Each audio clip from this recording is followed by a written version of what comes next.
In this section, I'm going to give an overview of psychosocial treatments available for panic disorder and agoraphobia. Psychosocial treatments can help you learn to manage your symptoms and improve your functioning. I'll go over medications in part 7 of this series. One of the most effective and greatly researched treatments for panic disorder and agoraphobia is cognitive behavioral therapy, or CBT. CBT is an evidence-based practice, meaning that research has shown it to be effective for these disorders. CBT can often be used effectively on its own for milder cases, whereas a combination with medication is often preferred for more severe cases. CBT is a structured treatment that can be provided in an individual or group format, usually on a weekly basis. There are also some self-help books, internet programs, and phone apps that are based on the principles of CBT, although most of the CBT research is on in-person treatment. The goal of CBT is to reduce or eliminate panic attacks and decrease the fear and behavior changes associated with them. For those with agoraphobia without panic attacks, the goal is to reduce avoidance and distress related to feared situations. Much of the work of CBT is done between sessions in the form of homework so that you can monitor your symptoms and apply the techniques learned in the therapy sessions. Let's focus on panic disorder now. CBT for panic is based on a few principles.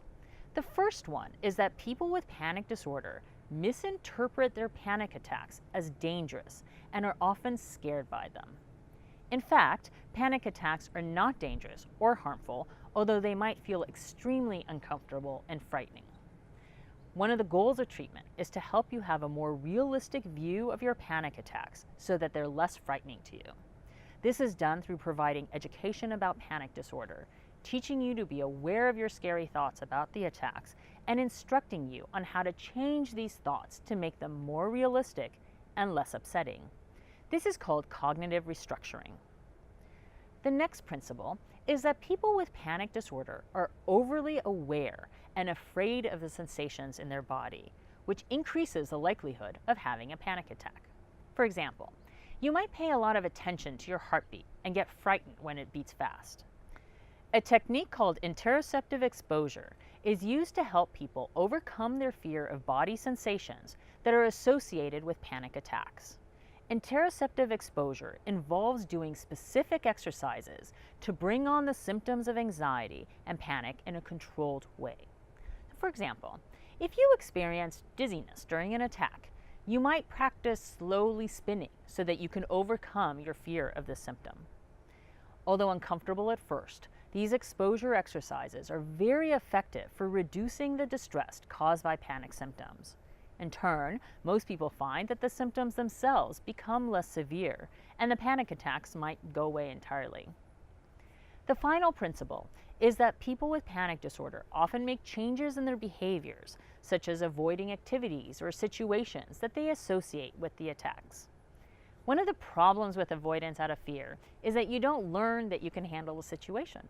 This makes it even more difficult to face the situation in the future, setting up a cycle of avoidance and fear.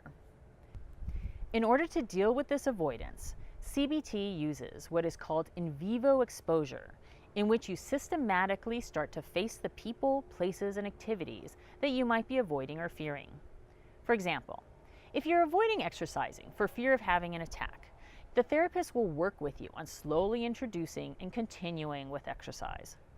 If in vivo exposure is too difficult, your therapist may start off by doing imaginal exposure with you, where you will confront the feared situation in your mind.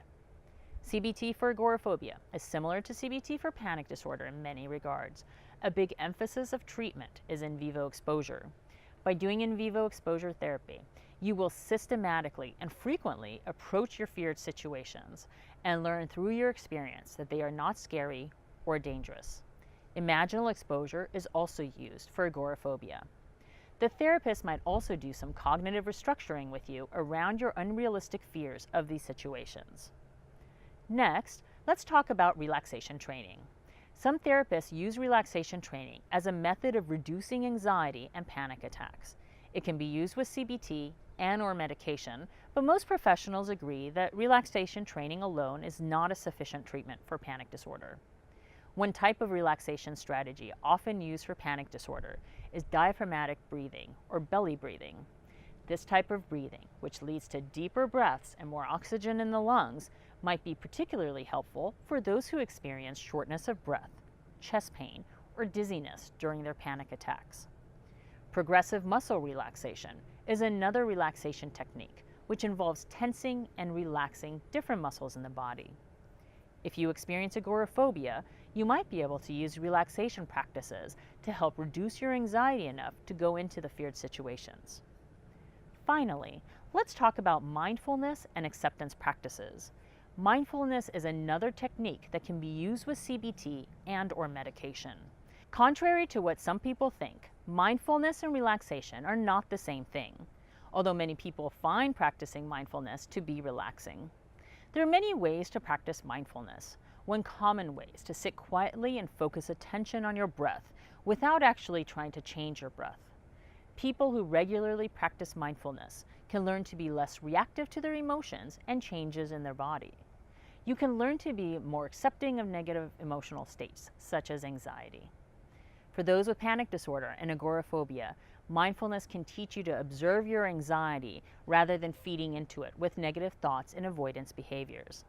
Thus, acceptance of your anxiety can cause the anxiety to lessen and feel less scary. That wraps up our discussion of psychosocial treatments for panic disorder and agoraphobia. Join me next time when I discuss medications.